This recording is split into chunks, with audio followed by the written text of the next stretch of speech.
Congress President, Mallikarjunji, Rahul, Venugopalji, Pramod Tiwariji, Gaurav Gogoiji, K. Sureshji, members of Parliament, friends. I am deeply conscious of the great responsibility all of you have placed on me yet again. Thank you.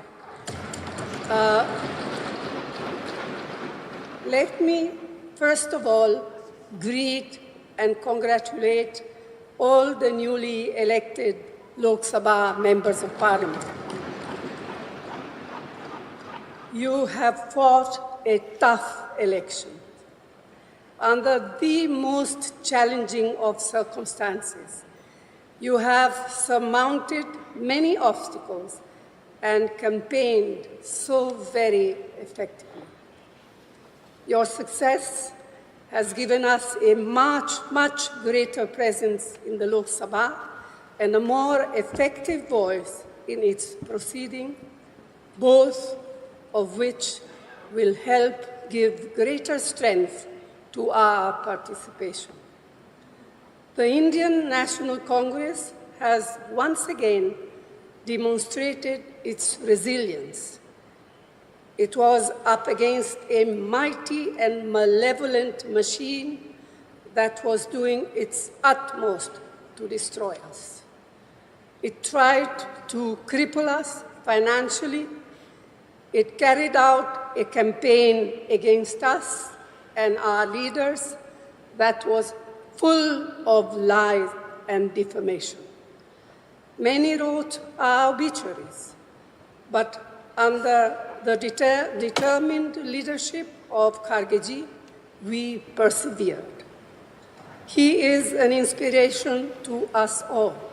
His commitment to the party organization and its ideology is truly extraordinary, and we all have to learn from his example.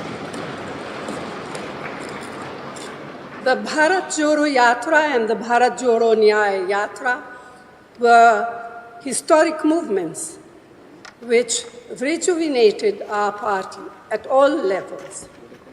Rahul deserves special thanks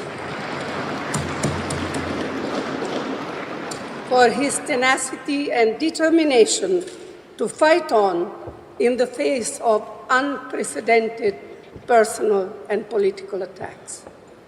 He also shaped our narrative on guarantees and on the protection of the Constitution very sharply.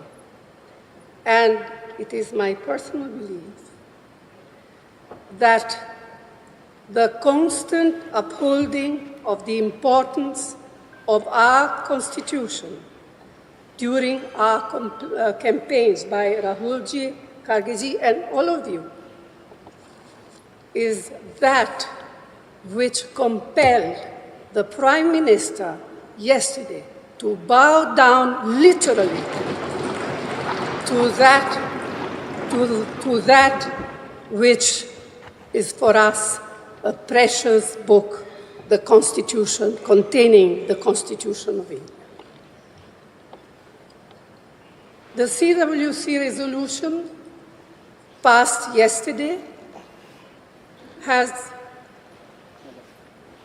not earlier today, sorry, there's a mistake here, has also thanked all of you, all of our colleagues and workers across the country who worked, and they too worked very hard and so very diligently for our success. On your behalf, I wish to reiterate that sentiment strongly. Lakhs of workers in both rural and urban areas have stood by the party in the most difficult of times. We salute their courage and commitment. We owe them a debt of gratitude. Ours has also been a campaign where we have functioned truly as a collective. To those of our colleagues who contested the election but lost, I extend our full support and tell them that they fought valiantly and did our party proud. Our numbers in Parliament have increased significantly. Not only is the Indian National Congress a large contingent in the Lok Sabha, but we are bolstered by the strength of our India partners, some of whom have themselves come back impressively.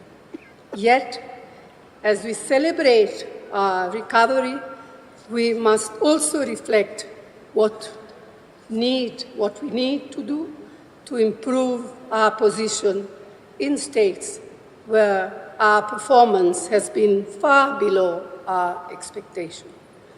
The Congress President spoke about this earlier in the day at the CWC, and I wish to reinforce his plea.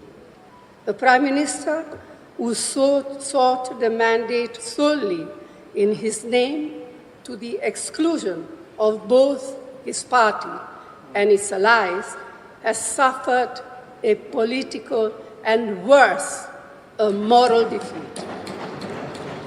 In reality, he has lost the mandate he sought and thereby lost the right to leadership as well.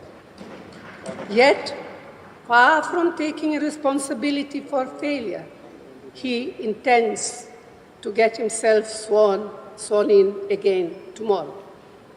We do not expect him to change the substance and style of his governance, nor take cognizance of the will of the people.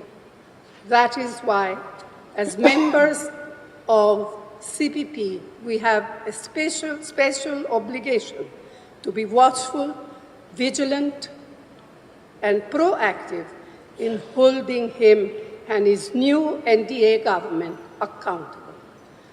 No longer can and should Parliament be bulldozed like it has been for a decade now.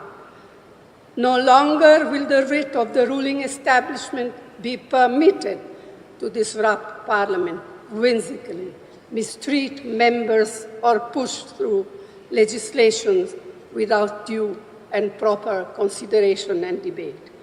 No longer can and should parliamentary committees be ignored or bypassed like they have been since 2014.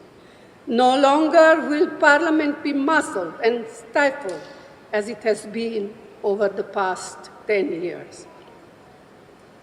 We have challenging times ahead. We have to be alert, prevent any attempt to increase polarization and erosion of secular and democratic values.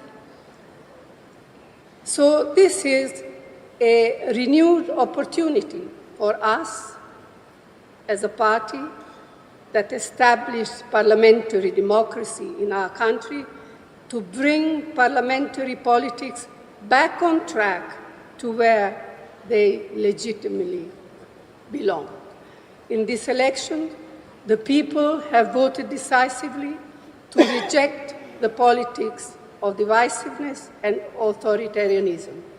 They have voted to strengthen parliamentary politics and safeguard our Constitution. They have voted for the agenda of economic and social justice. That indeed should continue to be our objective and guide. Friends, this is a very emotional moment for me, for us all, especially the newly elected members of Parliament. All I have to say is that I have received so much love and affection from you. So let me close by the assurance to you all that I will do my best and more to fulfill the trust and confidence you have continued to place on me. Thank you. Jai Hind.